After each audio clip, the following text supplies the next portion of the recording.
Moment now. Hey, there we go. Hey, we're There you live. go. So I'm Charlie. This is Alex. Hi, Alex. How you doing? I'm doing good, Charlie. Awesome. How are you? I'm doing fantastic. 2022 is off to a smashing success for a lot of things, and I'm super bullish on the way things are going. And I always like to get to chat with other folks, especially some folks that have been fairly successful and doing some nice things and have a few things to say that got, you look good, by the way. So, for what it's worth, full transparency, Alex, you went through the Facebook Ads MBA program, maybe 6 months ago or something like that. And things did fairly well for you since then. And I hear great things from inside the community, by the way. Apparently you're hiring a couple of folks, giving some people some work. And I love that, man. That's what it's all about, man. That community is awesome. Yeah. I honestly, if we were chatting right after the program, I would have been like, the biggest value of the course is definitely the course itself and the one-on-ones. And then that gets you so far when like you're a solo, right? Like, yeah, I'm managing all these clients like independently. And then I hit like another issue, right? Which is like scale, efficiency, bandwidth. And it's like, all right, I want to keep providing value. I want to keep helping out these other businesses, but there's only so many hours in the day, and there's only so many hands, and there's only so many calls you can do in a week and stuff like that. So rather than working myself to exhaustion, I was like, look, there's an amazing community of fellow students that have graduated, have gone through the curriculum, connected with Tom, and thank you for coaching, training Tom. Like it's awesome. We have a great working relationship, and I look forward to like our relationship like going even further, additional opportunities that may arise from it. But yeah, I mean, wow, where is it to be? I think since we last spoke, I broke the 30K MRR, and then I lost a massive client, which is always like, it's a scary thing, right? Like, oh man, like nine in recurring revenue out the window because of partnership disputes. And it's just like, damn, what am I gonna do? Like, it's like, stay the course. People will come knocking. Don't worry about it. And now, back up to it. It was like a 30 to 45 day like dip in MRR, but secured the next client, already delivered incremental value to them within the first month. And now it's like, all right, now I got pipeline. Now it's just like, how do I onboard it from the pipeline? How do I make sure that there's structures, procedures, and everything just in place that everything can be smooth? And now it's just, instead of rowing the ship, maybe a little bit more like on a sail ship now on the top of the mast, just making sure everything is working good, making sure everyone is being treated fair and equitably and compensated correctly for their time. So it's been quite a start to the year, man. Super excited. And everyone was, super worried about Q4. Like, oh, December is going to be crazy on Facebook. Like some of my clients like had their best months in December. And I was actually like speaking with some people, and like most people always say like December is a hard month. December is always a hard month, like even outside of ecom, right? Like taking like a service provider, let's say like a video production company, right? Like December's slow because like our prospects are in holiday mode. They're looking to spend money in other areas, so they're not going to allocate it, right? And like just keeping up with the mindset stuff that comes on in the course too, I was like, no, like that's a terrible mindset. Like December is going to be a phenomenal month. We're going to launch Golden Bear. We're going to get into some DCT. It's going to be a great month. Like we're kicking things off right. We're going to end the year on the right foot. Lo and behold, December is their best month of the year, right? Like just bananas. Like have another biotech medical food company. CPA in November, 90. CPA in December, 55. AOV in November, 60. AOV in December, 95. Cost to acquire a new customer, 56, meaning that most of the customers are brand new in December. And it's just like, you can position any month to be the best month if you want it to be, just with a mindset. Of course, there's seasonality, right? Let's not get super bullish here that you could hope and everything is going to go perfect. There's realities of life, but just coming into that every day with the expectation of like, we're just going to make this week better than last week, this month better than last month. It's such a simple thing to follow, right? Like just make everything better than it was the day before, the week before, and we'll be in a good place. Yeah. I love it, man. First off, Mazel Tov for flipping that thing on somebody and just making it the best ever. Because that's all that we need to be doing, right? Is that directional change and making things happen. And that mindset stuff. I mean, in the MBA program, you start off with that mindset stuff, right? And it's really like, all right, let's reprogram your brain to like, we're going to be successful, right? And some people think it's like a bit of a woo-woo thing or whatever, but like, it's fundamental. Like if you go in expecting things to be hard, don't be surprised when it's tough. If you go in knowing you're going to crush it, and you have the systems and the process and the direct support in the back end to make it work, it's going to be hard to fail. You know what I mean? Yeah. And I love what you said about that stuff because, I think that's such a big piece. And, in 2022, I see so many people worried about the future of Facebook ads and the future of e-commerce and future of D2C. And they're like, well, pixels and tracking and all of this stuff. And it's like, it doesn't really matter. Like you can still be successful. Like I try to tell people, attribution, the idea of your pixel and credit was a tool designed by digital marketing platforms to take credit for work so that ad agencies would give them more money to feed their profitability motive.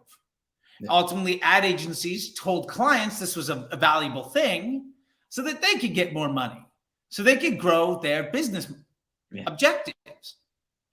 But none of that means anything. There's an old Yiddish saying, where it begins, so it will end. And 50 years ago, businesses were wildly successful with a good ad and a good business model. And there was no such thing as a pixel or attribution. Ogilvy making ads for people. I quote this all the time, but there's a Volkswagen Beetle ad and it says 0 to 60. Yes. Volkswagen Beetle. You know what? I want one. Yeah. Got it. Done. Simple. Right? And there's beautiful like Porsche ads and car ads. There's all this stuff. And I mean, we grew up with the Coca-Cola ad of like the polar bears, right? And just like, oh, give me. I want it. I think I see the same M&M's ad every Christmas, right? Where they're catching Santa. Like, it works. And the reason it works isn't because of ABO. It's not because of some interest group targeting. It's not because of delayed attribution. It's because ultimately a business figured out their model. They figured out the ad. They understood how to respect their customer. And they leaned into what worked because they got sophisticated enough to really be able to understand the impact of business efforts. And in the MBA program, like what we were talking about that you've been leveraging here, which I love, is we talk about why attribution is BS and how to measure stuff across your ecosystem, which I think is game changing. And I love that, you have one of my favorite quotes. It's just like, I just showed everybody my system, like my documentation, and I just started landing clients. It's funny. Kelvin in the program also like literally can't get people to say no because he just shows them the documentation. It's like, well, I'm going to put you through this.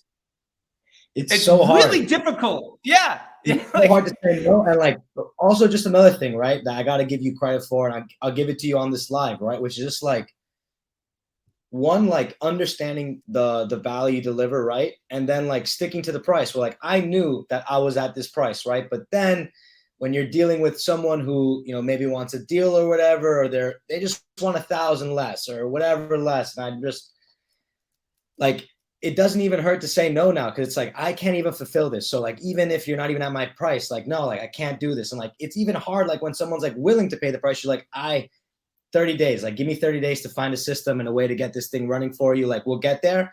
And just even now what I'm doing, instead of like pushing that on people, like to make them wait, like now I'm just doing a voice of the customer audit until I can get the media stuff ready, which is like, all right, let's ask a bunch. Like I want to interview 12 to 15 customers. Here are all the questions I want to ask so that we can get concepts that actually move the needle for you. And concept is a sales pitch, right? An angle, a reason to buy.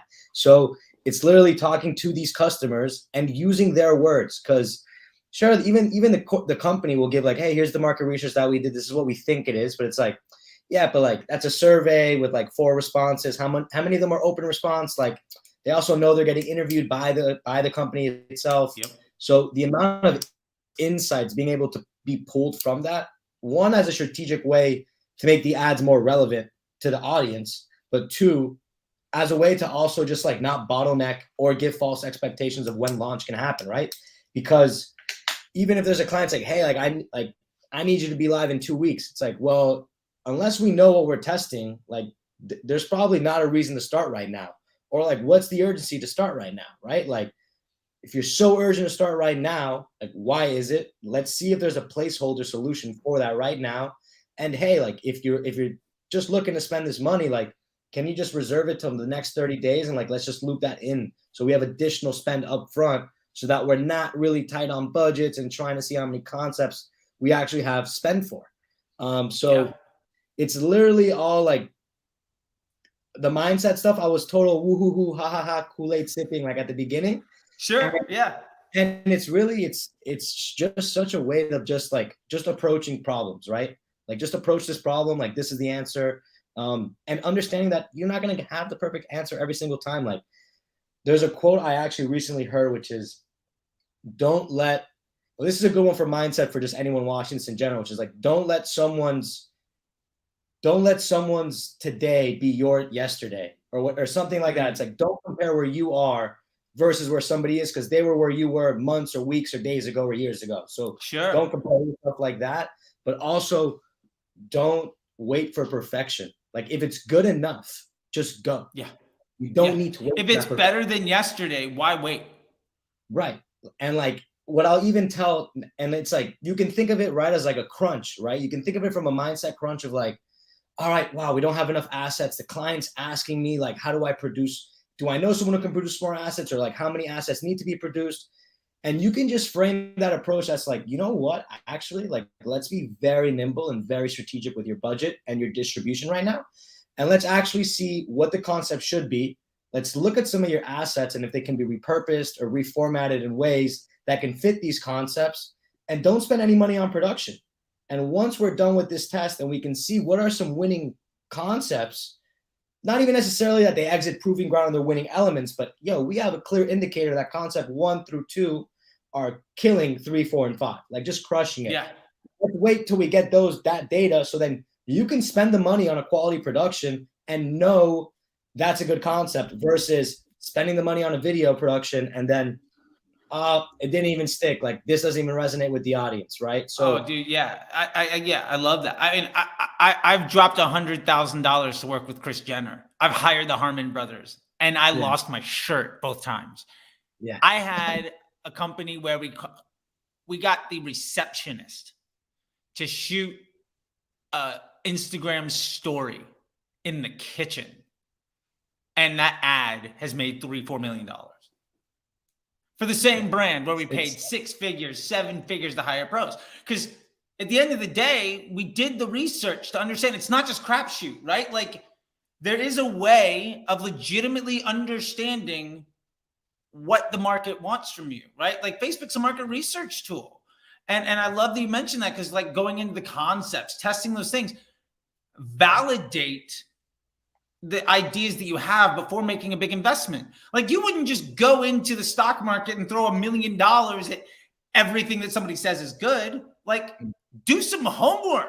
Don't be upset if you do no homework, if you invest blindly based on what you think will work and you lose your shirt. Like you should expect to fail if you don't put the customer and your business partner as a priority in the conversation. Like, and what separates folks like you and Daniel and Kelvin and Tom and all, Denise and Linda and Leslie and all these other folks, like why you guys are so successful, I think, is because you stopped putting like Facebook as like the end all be all, and you started to see how it measures into the entire system. And you also stopped treating like what you think is the best idea as the truth. And you started just letting the data lead the way and validating your investment before betting the farm on it, because it makes tremendous difference. It's funny, Daniel, I remember we were talking on a call and he's like, yeah, man, Black Friday came around, my CPMs went up 50%. I got a domestic jewelry business. I'm paying like $13, $15 CPMs. And I was just like, do you understand how much people would beat their neighbor to death to get Yeah. twice that CPM right now. And you're doing like, you're saying you in the ad copy. You're selling jewelry to women that are like 18 to 35, and you're seeing $14 CPMs because they went up 50%. Like, how are you going to fail when you do that? You know, I love it, man. I love it. And that's what we cover. And that's what I love. And you're doing that so well for so many people now. I love it. Or like, I'll do a story time, right? About like the value. Let's do it. The value of understanding the ecosystem, right? Where it's like, I don't know how many SEO people are like getting rich now just based off of this like false attribution reporting that's happening or whatever. But I literally had a client that was like, hey, like we're gonna think about pulling away just some budget because Google search is just crushing it for us. And it's like, I'm open for it. Like, I'd love to see what in Google search is crushing it, because I'd love to apply that. Love to apply those learnings, like in a test on Facebook. Let's all win together. Let me see the data. I want to see it. Great. Let's see it. On a joint Zoom call with the other Google search agency who's helping out this customer. And we're looking at it. And it's like, oh yeah. So the theme of social proof is really coming strong somehow on this Google search, right? Let's just say they have testimonials, and then they have some as seen in, featured in their authority with proof going on, right? Great. Yeah. Great concept. We're also running that. But just asking that extra question, what keywords are the ones that are really driving this, though? I love that the ads have a high interaction rate, but what's the keyword that's driving it? 80% of the conversions tied to branded search, right? Now that's a lack of visibility, right? Where now a client is willing to put budget towards a search term that is the brand name. But all it takes is a little conversation that says social creates the intent, search responds to the intent. Now, we're doing such a good job creating the intent on social that people are directly coming to search and doing your branded key term search is up like 200%. So is that indicative of SEO that's improving, or that's indicative of user behavior coming in search-based intent, answering the intent that we created on social, right? And it's like that simple conversation of understanding the ecosystems. Like, I want the Google search to be great. And if they're winning off of keyword terms, like, I don't want to complain against it. But it's that logic of like, I think we could probably not funnel budget there, and we're still going to get those because you rank high organically anyways. You have a unique name. No one's going to come up against you. And there's no competitors yet that we need to start bidding aggressively because they're bidding on your name right now. So let's just play it easy. Right. Kept the budget on Facebook, beat the monthly sales target by 8%, right? And it's just having that extra step, having that confidence to ask, all right, you want to do that? That's great. I want to learn more. Why? What's the reason? Coming to the actual reason? Well, we're just creating so much awareness and consideration on Facebook that people are coming in a different time of the day to purchase, because everyone's got this user flow mapping, like prospect sees Facebook ad, clicks, adds to cart, doesn't convert, retargeting ad. Oh, there's the conversions. Like, it's more like sees the Facebook ad, walks the dog, picks up the poop, sees 17 other ads, takes a shower, is hungry in the middle of the night, and forgets he needs a hoodie, right? And it's like, 2 days later makes the purchase. Right. That's human behavior. So like, if that's how we consume, like, let's not think that our target audience consumes any other differently. They consume the same way. So giving things. They're also people. Yeah. So that's basically some story time I want to share with you of just like taking that extra step with the ecosystem ROAS documentation to say, let's all be accountable. Let's all build it here. But not only like, oh wow, like these other platforms are being strong, like extra step. Like, why is that being strong? Because learnings can be shared here, but also like caution should also be shared here on like, what are like, is that an easy layup that we're seeing success in that probably like we don't need to be spending there. We're probably going to get that organically anyways. So having those nimble abilities to then pull budget. Okay, now we have an allowable loss. You wanted to do that test on this video. I see Tom over there flexing.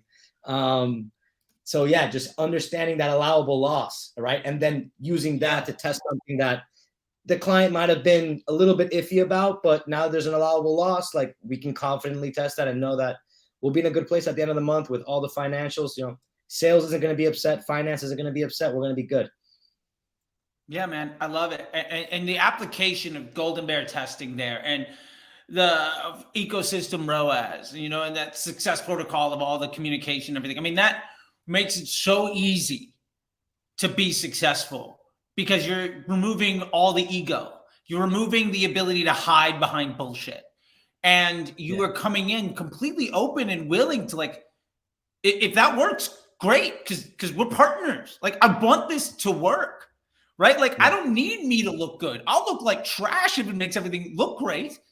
Yeah. And being able to really have that confidence going into a conversation where you're putting the client's bottom line first, I think is fundamental and is massive to success.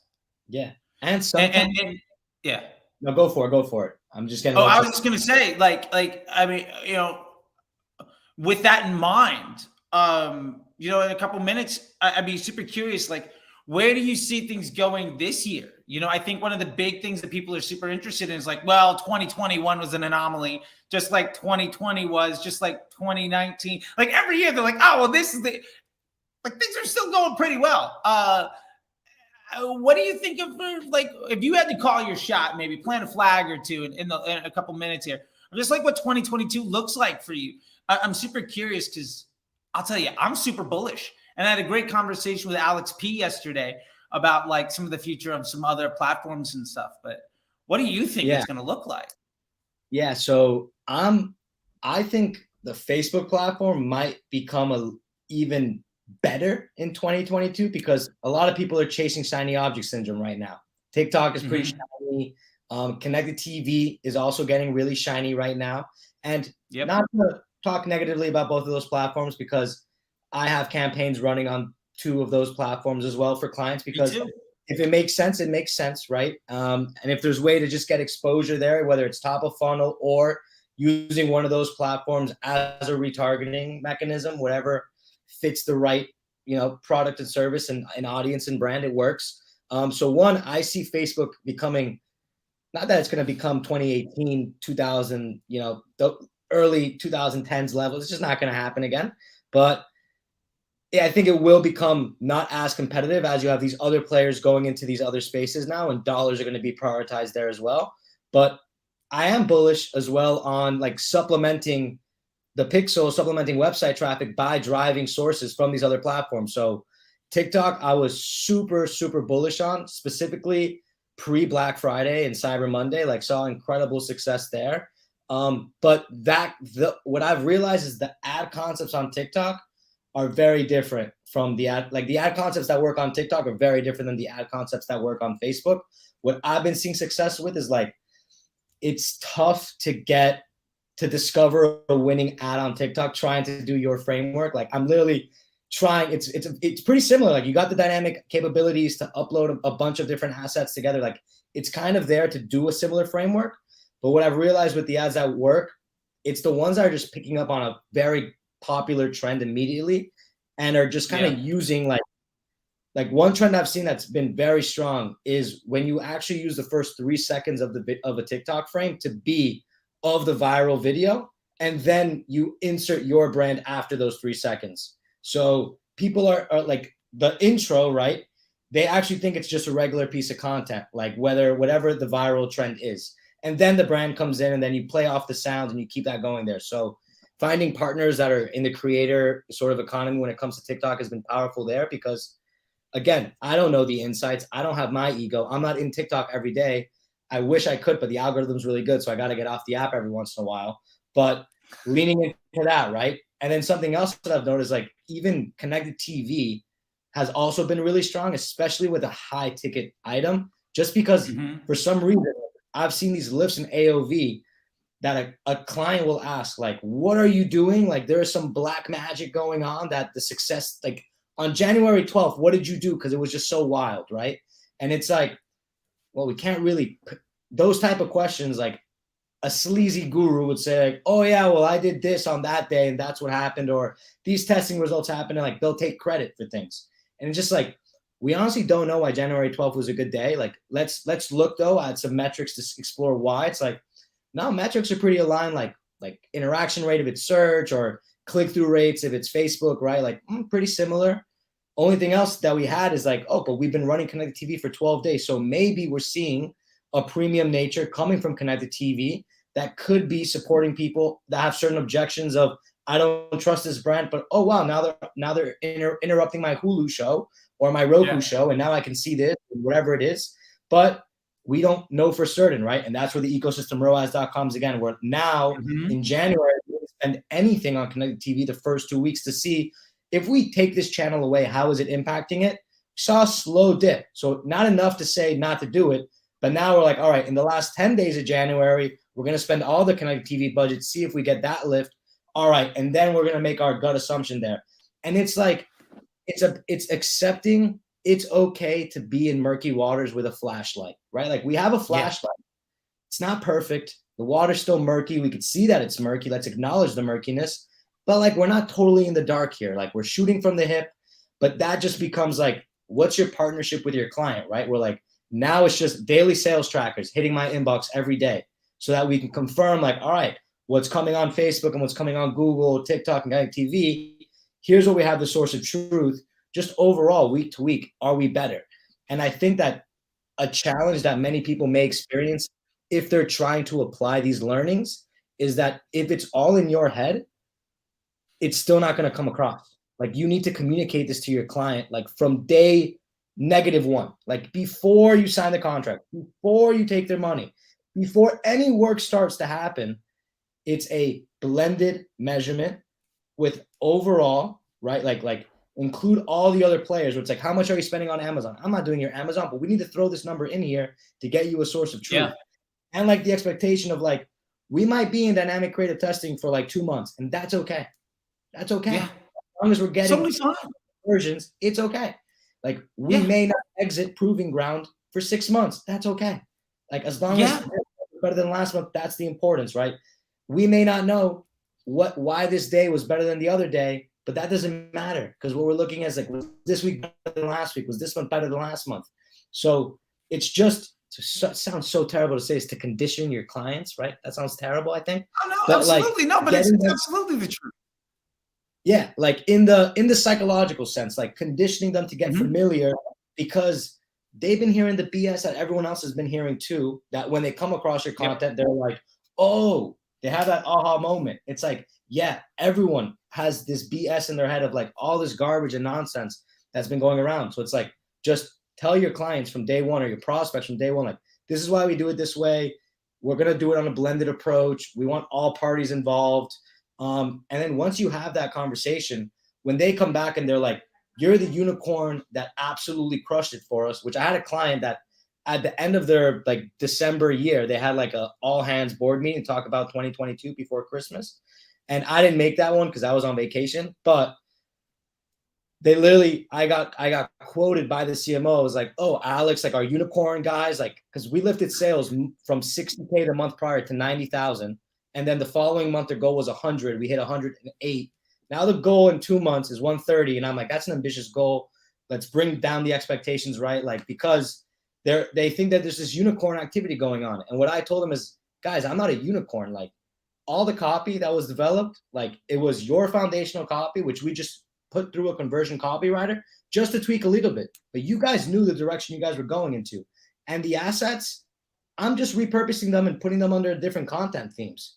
What I've done is just applied a structure in place that we understand how the Facebook ecosystem works, right? And I'm never going to promise a prospect that we're going to get you a winning ad in a week, a month, 2 months. Like I can't tell you what the winning ad is going to be. I can't tell you. I don't have a crystal ball.